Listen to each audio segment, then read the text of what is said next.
After a tense silence, Jin Nasal stomped across car 1. Then she sat down on an empty seat. She didn't reply. She simply closed her eyes with a blank expression. Clearly, she was holding back her anger.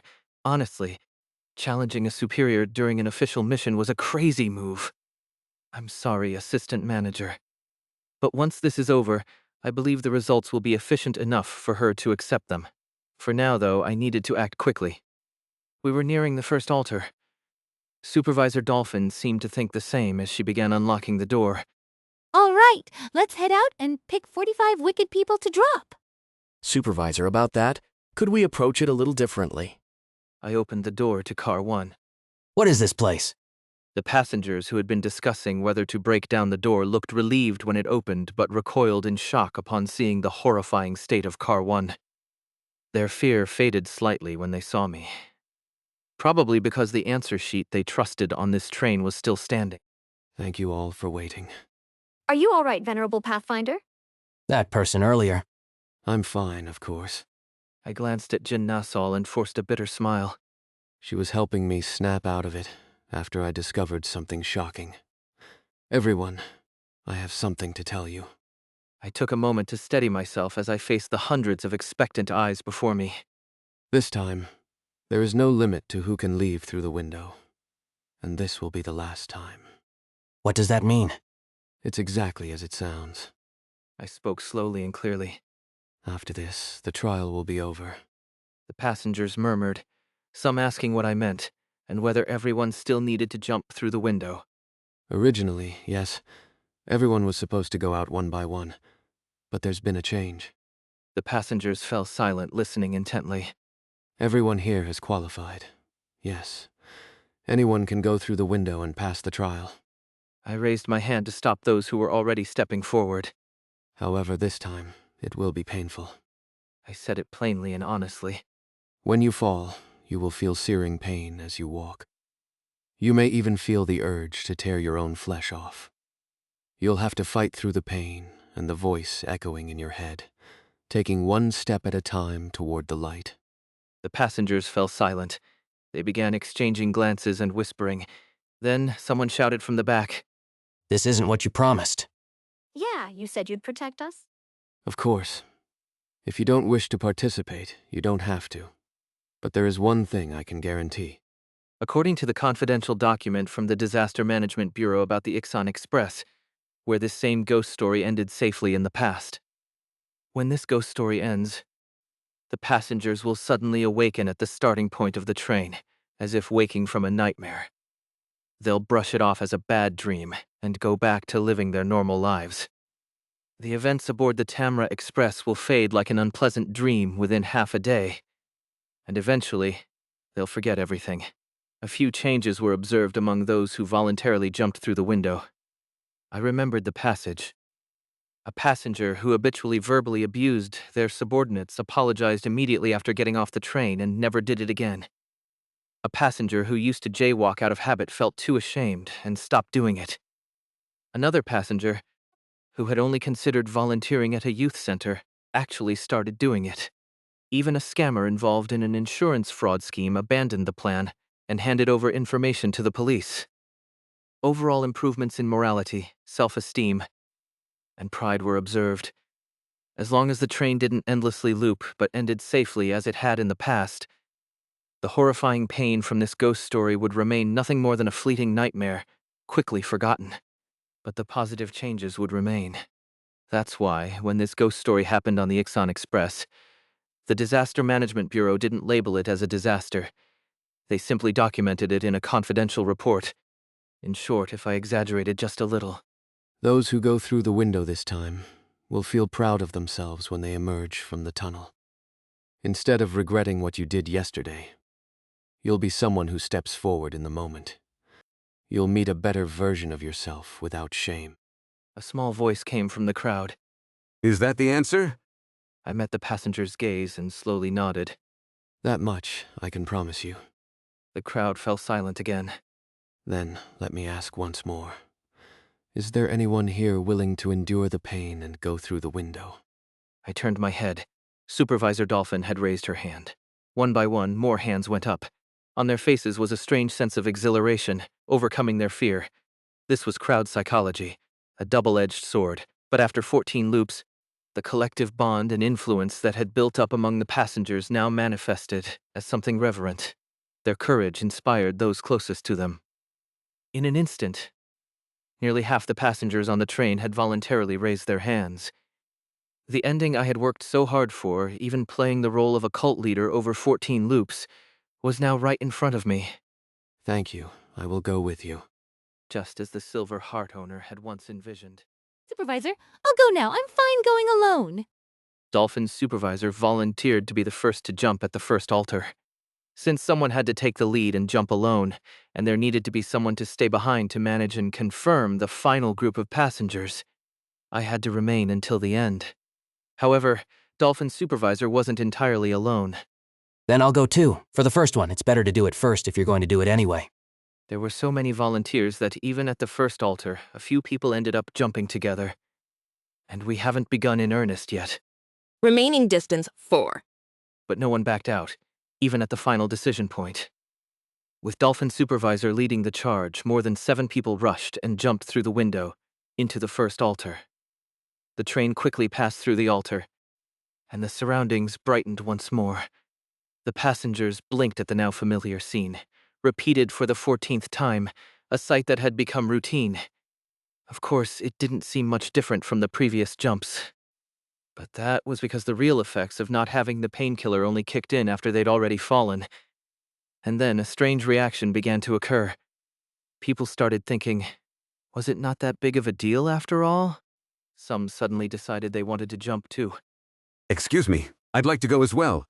This particular passenger was someone Dolphin's supervisor had previously flagged as a candidate for sacrifice after witnessing their nasty behavior.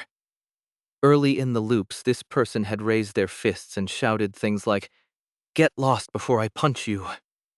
But now, they conveniently seemed to have forgotten all that, and approached me as if nothing had happened. Then you can jump from the second altar. No, I'd like to go with you, specifically with you, Venerable Pathfinder, at the very end. If that's what you want. What a rude person. I heard the passenger talking with someone in the background.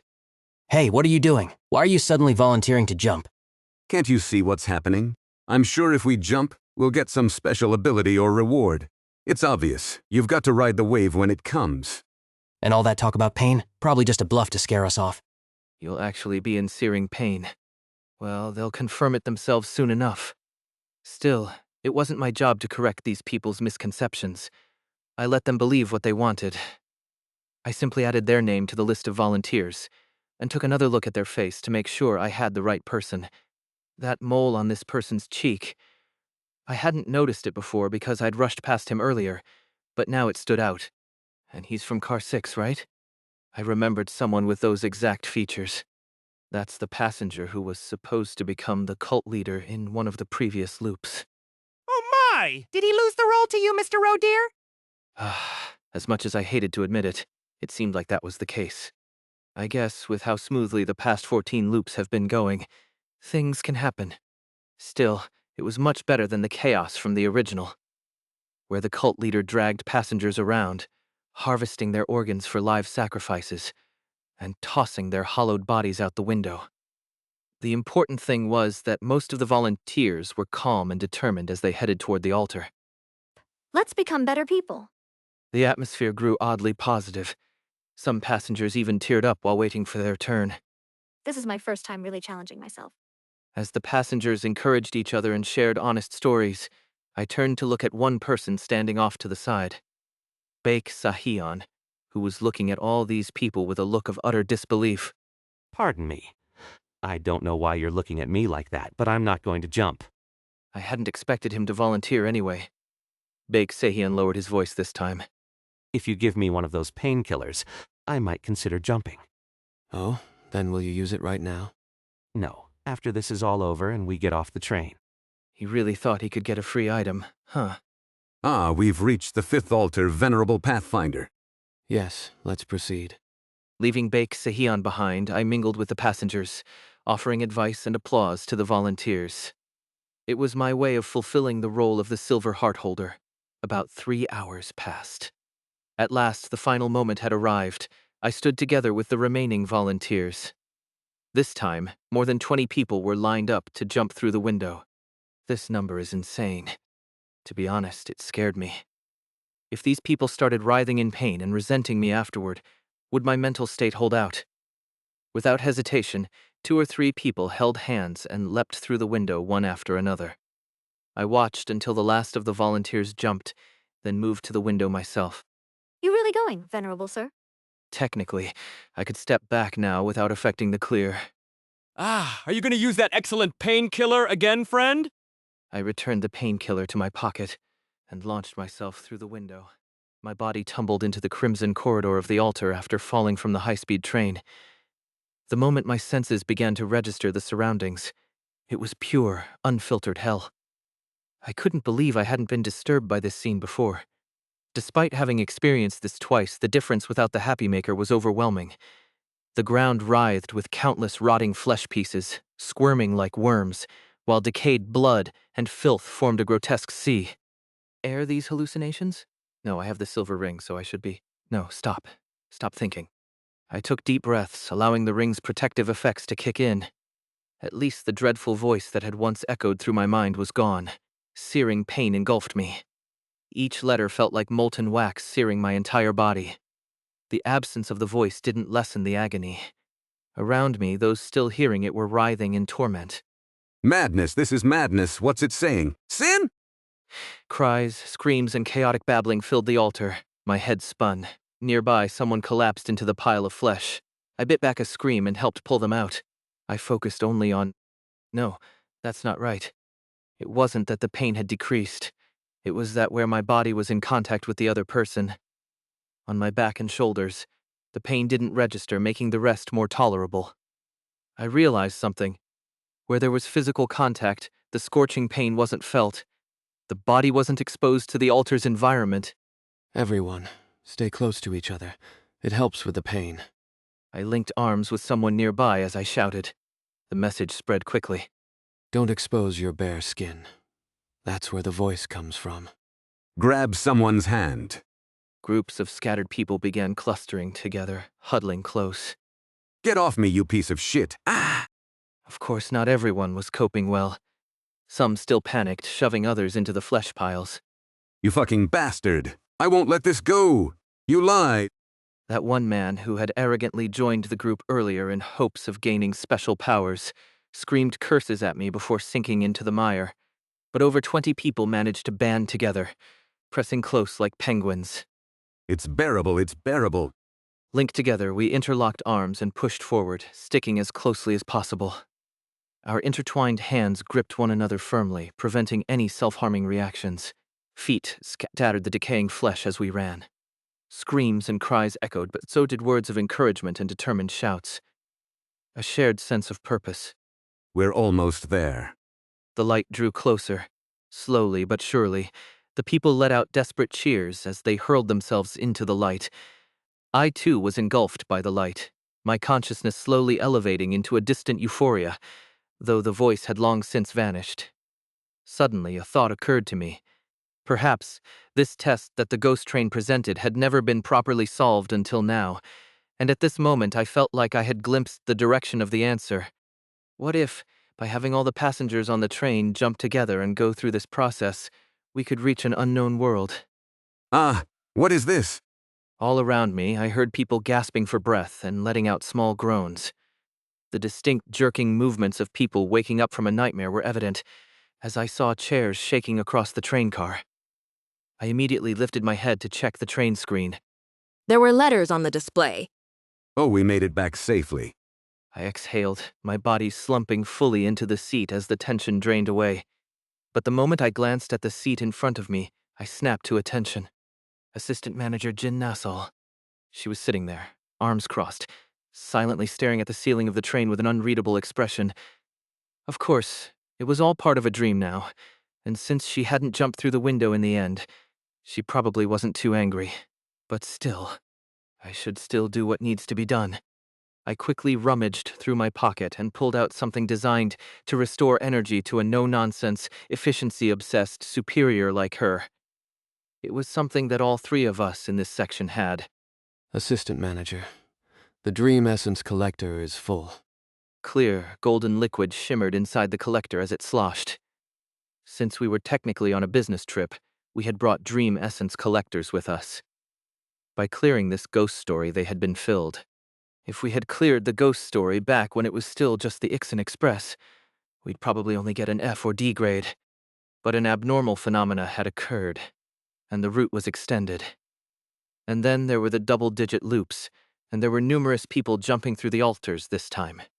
The same grade as the darkness we were supposed to explore in Mokpo. Now that the collectors were full, entering a new darkness wouldn't have any benefit. Assistant Manager Jin Nassel's expression finally shifted. Then we don't have to go to Mokpo anymore. We can return at the next station. Relief washed over me, and I let out a deep breath. For a corporate worker, going back home early is truly the best gift. Just then, I heard murmuring from the seats behind me.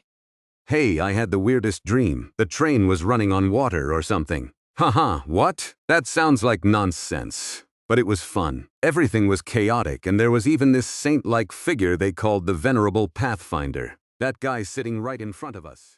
It seemed my stint as the cult leader had left a lasting impression on some people. I need to get out of here. I quickly excused myself to my superiors and discreetly headed for the restroom. Okay. I'll hide here for a few minutes until the details of the dream started fading from their memories. You're like a celebrity avoiding overzealous fans. It was embarrassingly accurate. No, it's actually a great ending. A faint sense of pride spread through my chest. A sense of peace that the original passengers of the Tamara Express had never experienced. Because back then, the ending had been far more horrific. It was seared into my memory, even without referencing the wiki. At one point in the endless loops, the passengers' minds had completely broken. They had descended into collective madness, becoming something no longer recognizable as human. By then, the train cars had become a living nightmare, where the mere concept of deciding to jump through the windows was lost in the sea of pain. But if you repeat the process enough times, there's always a chance that someone stumbles upon the right answer. After countless restarts and endless time, they eventually gathered the correct number of sacrifices for the ninth altar and escaped this anomaly. But in a sense, they never truly escaped. Even for those who experience being offered once, the trauma lingered for several minutes afterward, as if waking from a terrible nightmare. So what happens to those who endure it hundreds or thousands of times? They could never escape the nightmare. The passengers presumably did not realize that the supernatural phenomenon had ended, and they had returned to reality. They mistakenly believed they were still trapped in the loop. In fact, as their mental strength partially recovered upon returning to reality, their despair intensified, leading them to act even more irrationally and violently. Thus, even in the real world, hell descended. The majority of the passengers killed and dismembered each other on the spot, on their seats, in the aisles, and near the windows. After that horrifying chaos and madness, the train derailed. This was how the Tamara Express disaster met its terrible conclusion.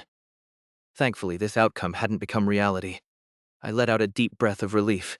Now that everything was over, I finally had the time to question a lingering mystery. The only known employee from Daydream Inc. who had survived this incident in the original scenario, the same employee who presumably had the same silver ring I was currently wearing, having bartered it with 3 civilians at Death Lane. Where exactly had that person been? Or rather, were they even here? The only company employee I had directly confirmed aboard the train earlier was Baek Deok-soo.